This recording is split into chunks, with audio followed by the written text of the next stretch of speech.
Hello, hello, welcome back pour un nouvel épisode de C'est Creepy, podcast dans lequel je vous parle de tueurs et tueuses en série, paranormales et mystères en tout genre. Aujourd'hui, je suis accompagnée des hôtes du Scénario du Pire, podcast True Crime, que vous connaissez sûrement à ce stade. Hello. Hello, bonsoir.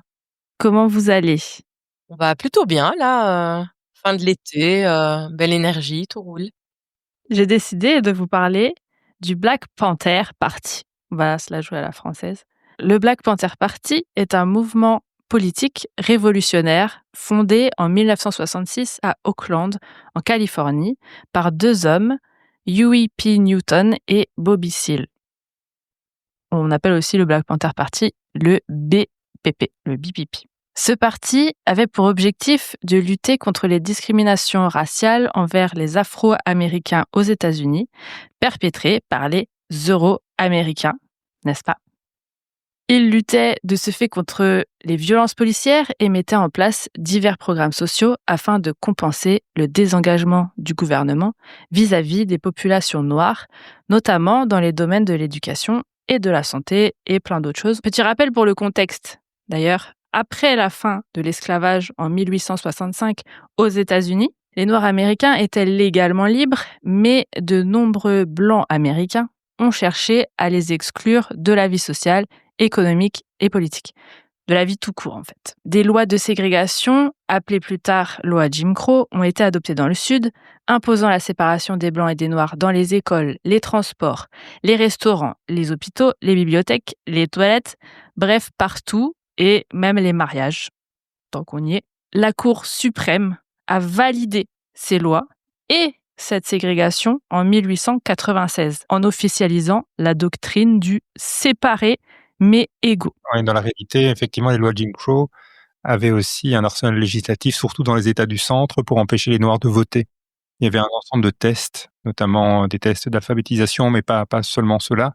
Et en gros, il y avait des États où aucun Noir ne parvenait à voter. Ouais, à cause aucun de Noir n'avait sa carte pour aller voter parce que passait pas les tests faits par des suprémacistes blancs, disant voilà les conditions pour pouvoir avoir la carte de vote, quoi. Au-delà de la ségrégation légale, les pratiques économiques et sociales comme le redlining ont empêché les Noirs américains d'acheter ou de louer dans certains quartiers, les excluant des meilleures écoles ou des meilleurs emplois.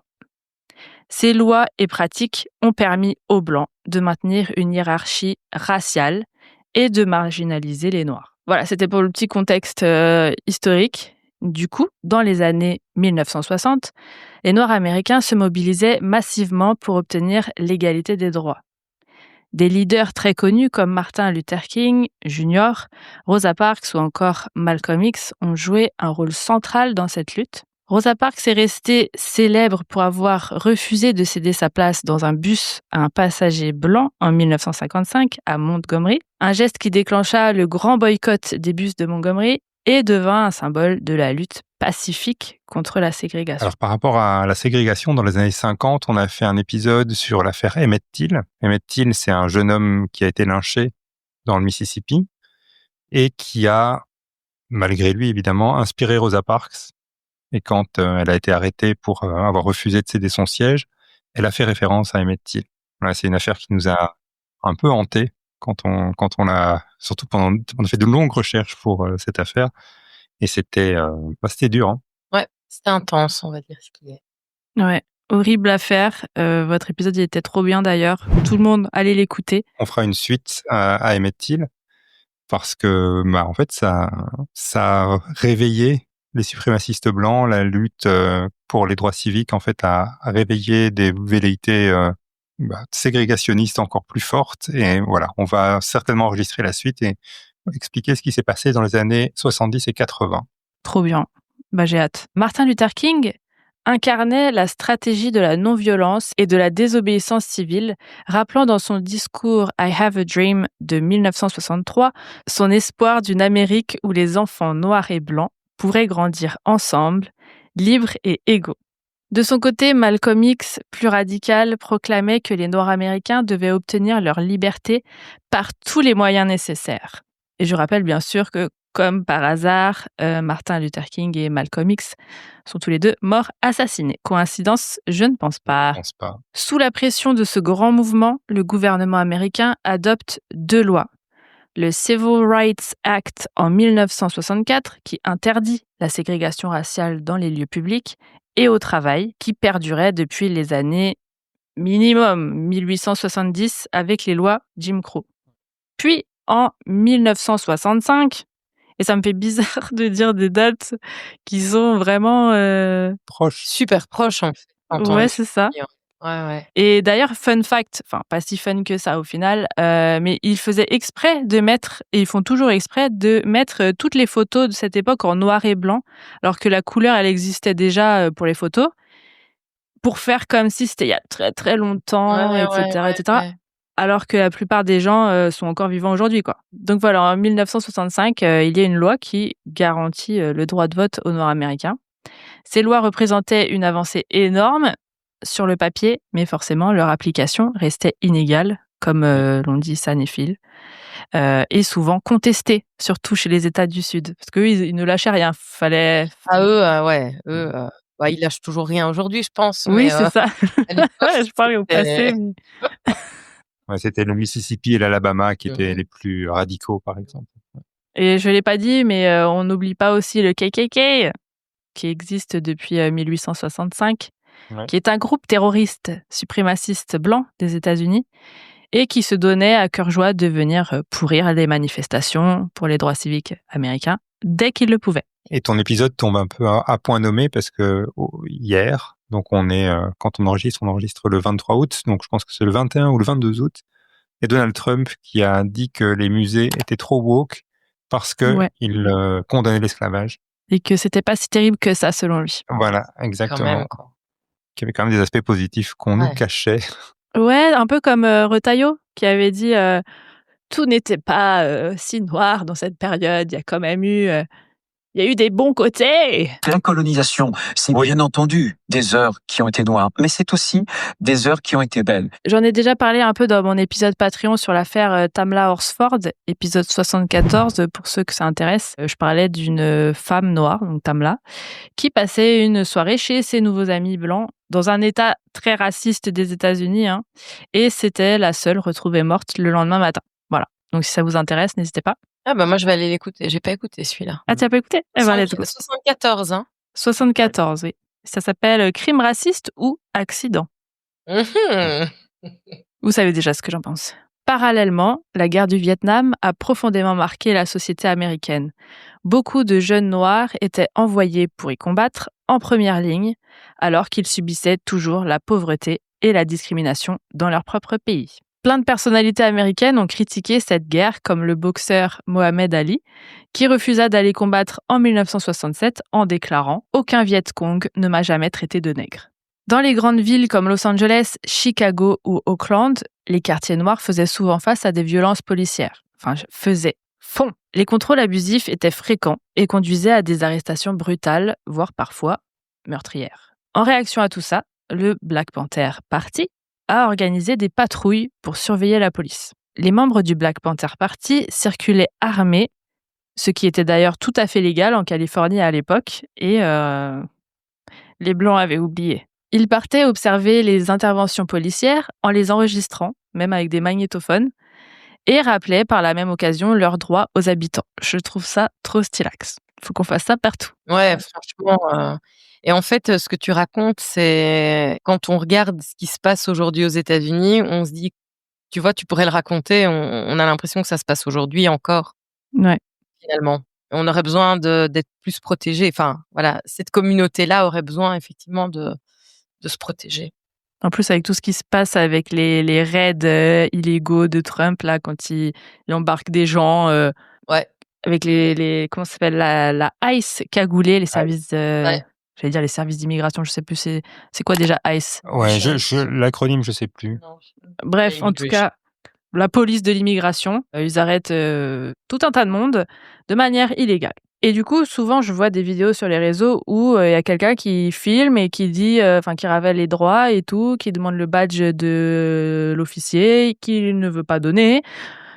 Étant cagoulé, il en a plus rien à faire, je pense. Et voilà, il filme pour être sûr que si jamais il y a de la famille de la personne qui voit cette vidéo, sache qu'il s'est fait kidnapper. Ah, j'ai oublié de dire aussi que le logo des Black Panthers, c'est une panthère. Quelle surprise. En fait, ils ont choisi la panthère parce que ils disaient que quand la panthère se fait attaquer la première fois, elle bat en retrait. Si elle se fait attaquer une deuxième fois, cette fois-ci, elle contre-attaque. OK, symbolique, quoi. Et on reconnaît facilement les membres du parti parce qu'ils portaient souvent des cols roulés, des vestes en cuir et des bérets. Et on pouvait retrouver leur logo de panthère lors de leurs manifestations, sur leurs pancartes, leurs drapeaux et les affiches qu'ils distribuaient pour leurs événements. Le parti avait établi un programme qui s'appelait le programme en 10 points et qui s'inspire des partis marxistes, léninistes et maoïstes. Il se revendique anticapitaliste, anti-impérialiste, antiraciste. La base. Voici leur programme. Je cite. Ce que nous voulons maintenant. 1. Nous voulons la liberté. Nous voulons pouvoir déterminer le destin de notre communauté noire. Nous croyons que les Noirs ne seront pas libres tant que nous ne serons pas en mesure de déterminer notre propre destin. 2. Nous voulons le plein emploi pour notre peuple.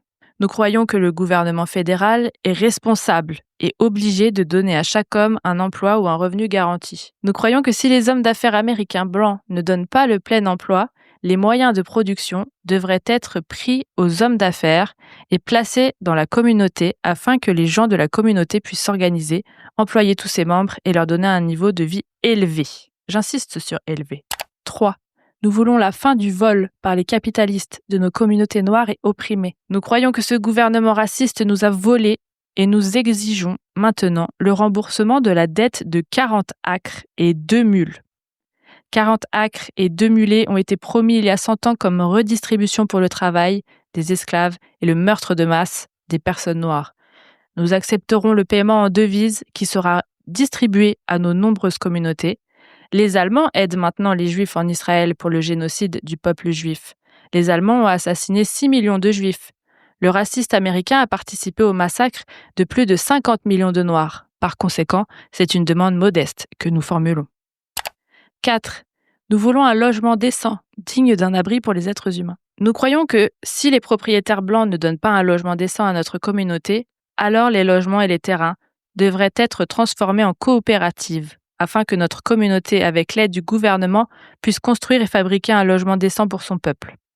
5. Nous voulons une éducation pour notre peuple qui expose la vraie nature de cette société américaine décadente. Nous voulons une éducation qui nous enseigne notre véritable histoire et notre rôle dans la société actuelle. Ça, il faudrait le faire aussi pour la France parce que je trouve que l'histoire qui est apprise en France est très bizarre. Ce que je me souviens, par exemple, on nous parlait du commerce triangulaire au lieu de dire la traite négrière en premier ou l'esclavage. Et tout le monde, en général, se rappelle de ce chapitre comme étant le commerce triangulaire, alors que C'est vrai. calm down. Hein. On va peut-être redire que c'était pas du commerce normal. 6. Nous voulons que tous les hommes noirs soient exemptés du service militaire. Nous croyons que les Noirs ne devraient pas être obligés de se battre lors du service militaire pour défendre un gouvernement raciste qui ne nous protège pas. Nous ne combattrons pas et ne tuerons pas d'autres personnes de couleur dans le monde qui, comme les Noirs, sont victimes du gouvernement raciste blanc d'Amérique. 7. Nous voulons qu'il soit mis fin immédiatement à la brutalité de la police et au meurtre des Noirs. Nous nous protégerons contre la force et la violence de la police raciste et de l'armée raciste par tous les moyens nécessaires. Le deuxième amendement de la Constitution des États-Unis nous donne le droit de porter des armes. Nous pensons donc que tous les Noirs devraient s'armer pour se défendre. 8. Nous voulons la liberté pour tous les hommes noirs détenus dans les prisons fédérales d'État, de comté et de ville, parce qu'ils n'ont pas bénéficié d'un procès équitable et impartial. 9. Nous voulons que tous les Noirs, lorsqu'ils sont jugés, le soient par un jury composé de leurs pairs ou de personnes appartenant à leur communauté noire, comme le définit la Constitution des États-Unis.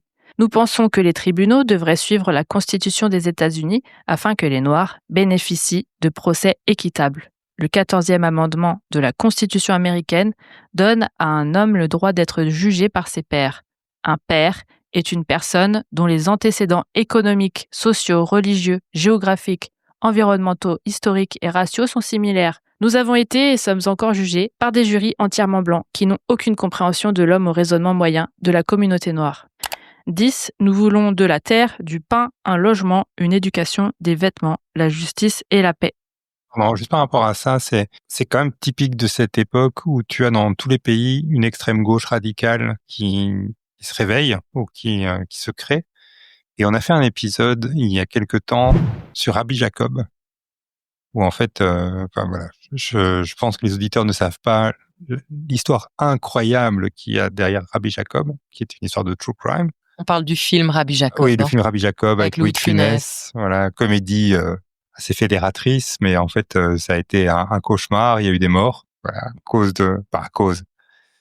En tout cas, ça a créé beaucoup de stress qui a abouti à un détournement d'avion, à un assassinat, enfin, voilà, tout ça.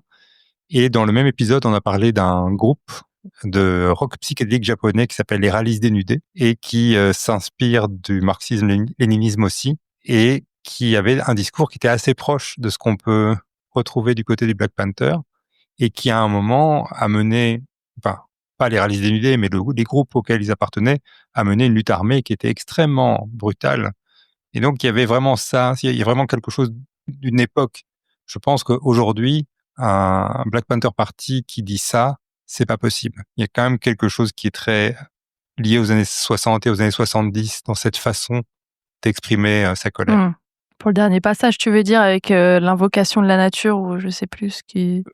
L'ensemble, le fait, l'armement, une forme de radicalité quand même. Tu vois, il y a... Mais tu vois, ils se défendent. En fait, oui, c'est ça. Ils sont en train de vivre, des choses et ils ne font finalement que se défendre. C'est l'expression d'une grande colère. Tu vois, c'est une colère une colère mêlée d'idéalisme. Et aujourd'hui, la colère, elle se mêle peut-être beaucoup plus souvent de fatalisme. Moi, programme parfait si on me demande. Par contre, 40 acres et 2 mulets, c'est pas assez selon moi. Non, c'est trop modeste, ça, on est d'accord. Le gouvernement allemand a versé 90 milliards d'euros de réparation au peuple juif après la Seconde Guerre mondiale. Je pense qu'on peut partir de là déjà, minimum, parce que là, 40 acres, ça fait 16 hectares, 16 stades de football américain et 2 mules. On peut faire mieux. Mais bon, je comprends que c'était la promesse, mais promesse nulle. Après, c'est mieux que rien, en sachant que au final, il n'y a eu aucune réparation. Oui, c'est ça. Ils ont quand même rien eu. Donc, que ce soit en France ou aux États-Unis, par exemple, pour l'esclavage qui a duré plus de 400 ans. La France, d'ailleurs, a dit que pas de réparation parce que, je cite, c'était il y a trop longtemps.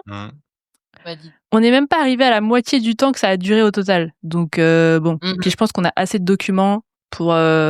Enfin, on a assez de documents, en fait. Il n'y a pas besoin... C'est quoi que vous vouliez de plus? Oui, il n'y a pas... Ouais, voilà, il n'y a pas de doute. Ça se serait passé l'année dernière, c'est pareil, quoi. Enfin, bref. Mais attendez, j'ai oublié, si, il y a eu réparation.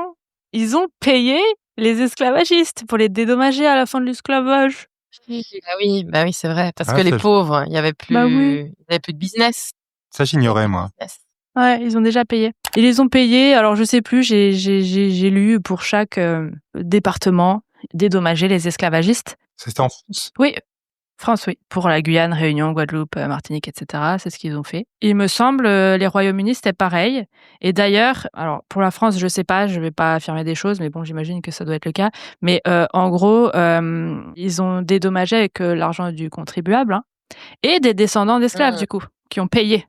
Donc, tant qu'à faire. Et en sachant que rémunération et réparation, c'est pas la même chose. Parce que déjà, il y a du travail qui a été effectué, il faut rémunérer. Et ensuite, tu répares parce que t'as pas fait que exploiter des gens gratuitement. Tu les as frappés, tu les as tués, tu les as... Tout ce que vous voulez, en fait. Je crois que toutes les horreurs du monde, vous pouvez les mettre dans le lot de dédommagement. Bref. Ah, par contre, attendez. Je le dis quand même, parce que... ça pèse quand même dans le game. Les États-Unis, pas de réparation, mais des excuses en 2008. Bon, allez, il y a quand même eu des excuses. Sorry. Pour résumer, un des membres du Black Panther Party, Fred Hampton, dira dans un de ses discours les plus célèbres « Vous pouvez tuer un révolutionnaire, mais vous ne pouvez pas tuer la révolution » ceci. A racist organization because we understand that racism is an excuse used for capitalism, and we know that racism is just a byproduct of capitalism. If we don't hate the motherfucker white people, we hate the oppressor, whether he be white, black, brown, or yellow. We gonna fight racism, not racism, but we gonna fight with solidarity. We said we're not gonna fight capitalism with black capitalism, but we're going to fight with socialism. Everything would be alright if everything was put back in the hands of the people, and we're gonna have to put it back in the hands of the people. And these people, this class have divided themselves. They say, I'm black, and I hate white people. I'm white, and I hate black people. I'm Latin big, and I hate hillbillies. I'm hillbilly, I hate Indians. So we fight amongst each other.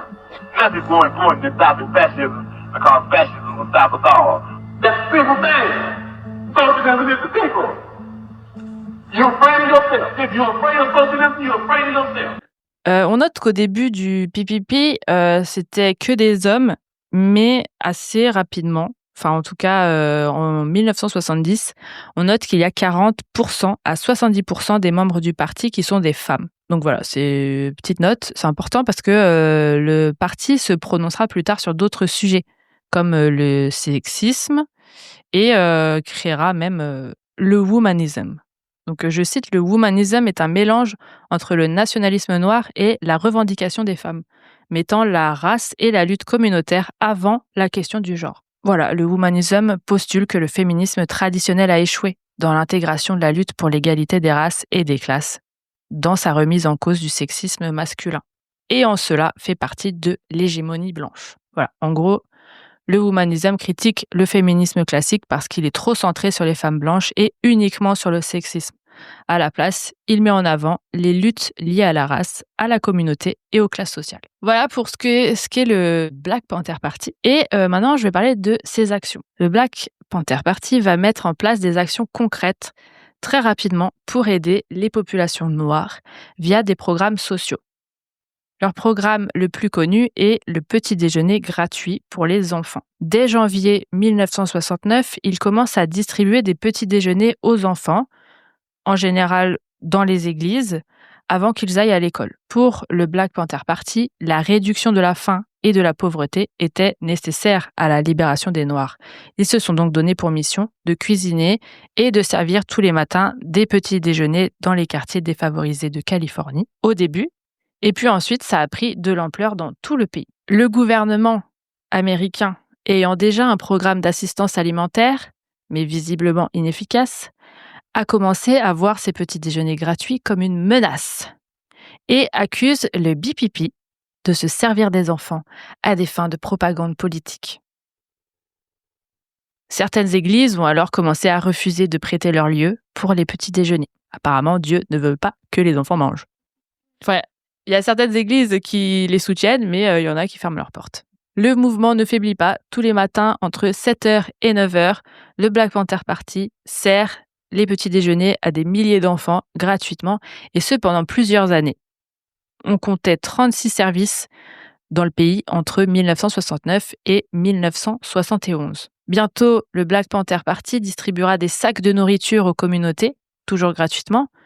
Sur une affiche, par exemple, il est dit que 10 000 sacs de courses seront distribués le 29, 30 et 31 mars 1972 à Auckland, lors de leur conférence portée sur la survie de la communauté noire, à laquelle assistera d'ailleurs Angela Davis et les fondateurs du parti. Ce sont belles photos. Ouais.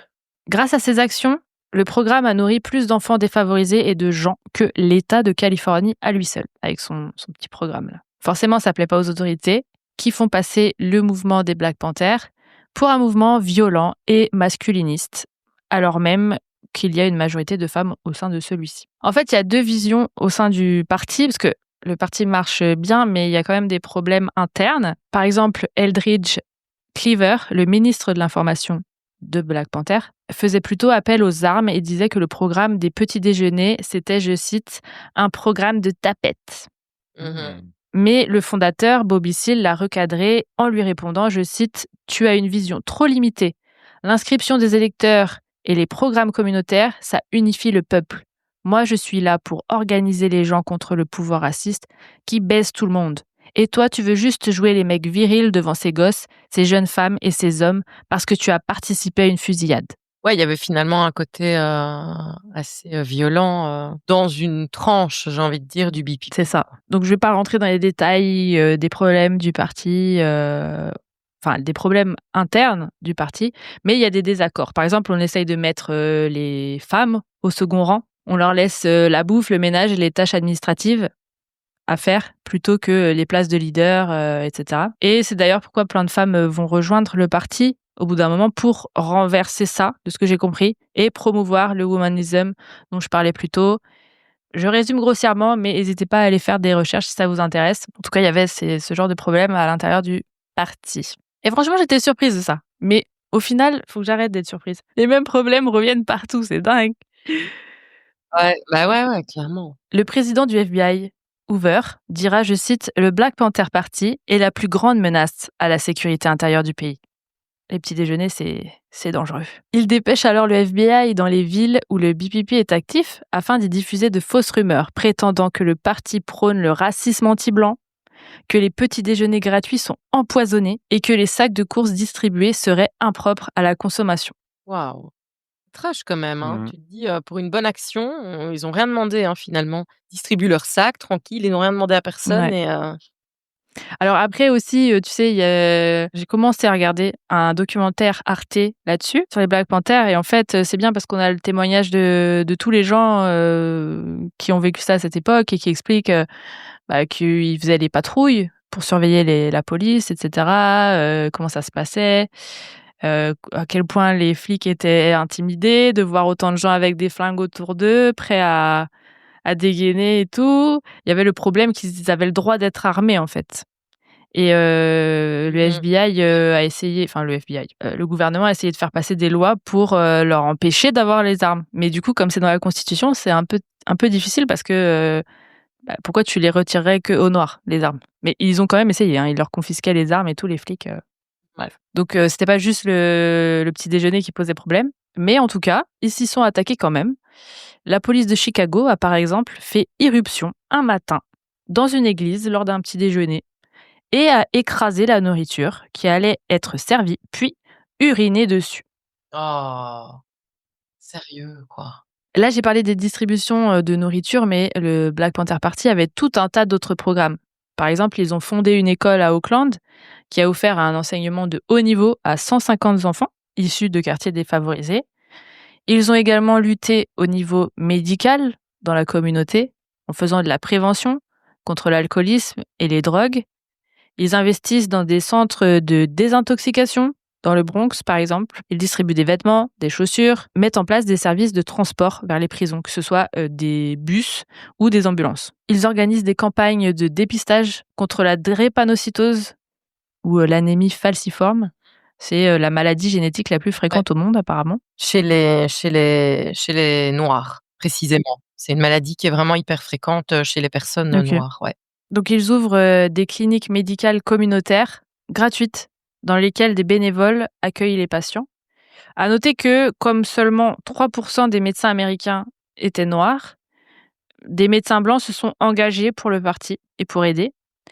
Et si les populations ne pouvaient pas se rendre dans les cliniques, ils avaient trouvé une solution pour ça aussi. Ils pouvaient se rendre dans des cliniques mobiles qui étaient mises en place par le parti, dans des camionnettes en fait qui circulaient. Il y a une clinique qui existe toujours aujourd'hui d'ailleurs à Seattle. Encore une fois, le gouvernement américain se sent attaqué et fait passer le mot aux polices locales et au FBI de se rendre sur place et d'aller littéralement perturber les différentes activités mises en place par le Black Panther Party pour les affaiblir. Et malheureusement, ça va marcher. Le FBI, la police et le gouvernement vont mettre toute leur énergie pour démanteler tous les programmes du Black Panther Party, en les discréditant auprès de la population, en répandant de fausses rumeurs ou en leur mettant des bâtons dans les roues, tout simplement pour stopper leurs opérations. Le parti a donc commencé à faire peur aux Blancs, car forcément, au-delà des actions sociales, ils étaient également engagés en politique. C'est logique, en même temps. Et ça, c'était trop dangereux, selon les Blancs américains. En effet, la force et le courage des populations noires est fréquemment assimilé à tort à du terrorisme par les populations blanches. J'en ai parlé tout à l'heure, mais le KKK aussi, il est actif à ce moment-là. Il se donne à cœur joie de lancer des pierres sur les manifestants des droits civiques. Les policiers pissent sur la nourriture des pauvres et le gouvernement ordonne de, je cite, « perturber, détourner, discréditer ou neutraliser par d'autres moyens l'action des nationalistes noirs, ainsi que de prendre des mesures draconiennes pour démanteler le Black Panther Party. » Je les ai cités, ça c'est le FBI. Ouais. Le 4 décembre 1969, le FBI et la Con de police de Chicago ont pris d'assaut le domicile de Fred Hampton, l'organisateur du BPP. Un traître et informateur du FBI, William Onea, j'ai peur que mon ordi ait fait un autocorrect là-dessus, j'espère que c'est ça, a drogué toutes les personnes présentes dans la maison avant l'assaut. Le FBI est rentré et a tué Fred Hampton par balle, ainsi qu'un autre dirigeant du BPP nommé Mark Clark. Les autres personnes sur place sont battues, puis accusées de tentative de meurtre. Toujours plus. Ces raids meurtriers du FBI donnent lieu à des manifestations des populations, des casses, des incendies de voitures. Le parti perd en force dans les années 70 à cause de tout ça, mais aussi à cause des désaccords dont je vous ai parlé au sein du parti et des changements internes. Ils vont créer d'autres partis. Enfin, je ne vais pas rentrer dans les détails parce que même moi, j'ai pas trop compris, mais en gros, il y a des gens qui créent leur parti dans le parti, créent des nouveaux mouvements pour qu'ils ne se meurent pas, mais qu'ils soient dirigés par d'autres personnes qui sont pas d'accord avec tout, qui veulent faire leur truc. Enfin, voilà quoi. Mais voilà, le BPP, même s'il est plus actif, il est devenu, et il reste aujourd'hui, une source d'inspiration internationale. Oh! Hyper intéressant. Je trouve que tu as couvert plein de points hyper intéressants en fait de cette période et de tous les problèmes que pouvaient rencontrer les Noirs américains, mais dans un certain contexte. Donc hyper intéressant. Ouais, Fred Hampton, c'est vraiment une histoire, c'est un martyr un peu de la cause. Je voulais dire un truc aussi par rapport au Black Panther, il y a un pan des Black Panthers qui est beaucoup plus léger, mais que je trouve très intéressant, c'est la musique. Le parti a inspiré beaucoup de musiciens. Il y a des compilations qu'on retrouve sur Spotify qui s'appellent Black Panther Era, qui sont incroyables, vraiment formidables, avec des chansons vraiment uniques, quoi, des trucs que tu n'entends que dans le cadre du Black Panther. Je recommande vraiment d'aller écouter ces morceaux. C'est pas les morceaux les plus connus, mais vraiment, il y a des choses très, très, très intéressantes, comme les Last Poets ou plein Écoute, c'est d'autres. noté. Si je retrouve, j'en passerai peut-être pendant l'épisode. Voilà, c'était un résumé de l'action du Black Panther Party que j'ai trouvé trop stylax. Très dommage que le mouvement se soit essoufflé à cause des forces extérieures surtout. Je pense que l'esprit est toujours là de toute façon en ces temps sombres. Je suis prête. Tant qu'il y a des problèmes, en fait, ça perdurera. Hein. J'espère que les gens qui se plaignent de mes ACAB se réveilleront un peu suite à cet épisode. Les policiers sont pas nos amis, en tout cas, c'est pas les miens. En l'état, la preuve, il y a qu'à voir comment ils courent pour arracher des drapeaux palestiniens et pour dire aux gens qu'ils peuvent leur éclater la gueule s'ils veulent. J'ai vu les vidéos. Donc voilà, je veux pas de commentaires, not all cops, ou je sais pas quoi, là, allez vous battre ailleurs. Et rejoignez la police si vous êtes fan. Ça, c'est dit. C'est la fin de cette vidéo. J'espère que vous avez apprécié. Et Nous, on l'a super adoré. Moi, j'ai adoré. Enfin, voilà. Et même si on avait étudié le sujet, moi, j'ai quand même appris pas mal de choses. Moi aussi, ouais. Parce que c'est vrai qu'on n'est pas rentré trop dans le BPP, on est rentré dans le contexte. Mais le BPP très spécifiquement, moi, j'ai appris beaucoup de choses là ce soir, ouais. Ok, trop bien. Écoutez, si jamais vous voulez en savoir plus, je mets toutes mes sources comme d'habitude. Je mets aussi le lien vers le documentaire Arte qui est en 2 parties sur YouTube. Et voilà, abonnez-vous au Scénario du Pire, parce qu'ils ont fait plein d'épisodes sur ces sujets-là, en vrai. Ouais. Et guettez la sortie du Patreon la semaine prochaine pour vous inscrire et soutenir le Scénario du Pire. Abonnez-vous à la chaîne. Et sur ce, on vous dit, vous êtes prêts ? Ouais. À bientôt pour une nouvelle histoire bien creepy.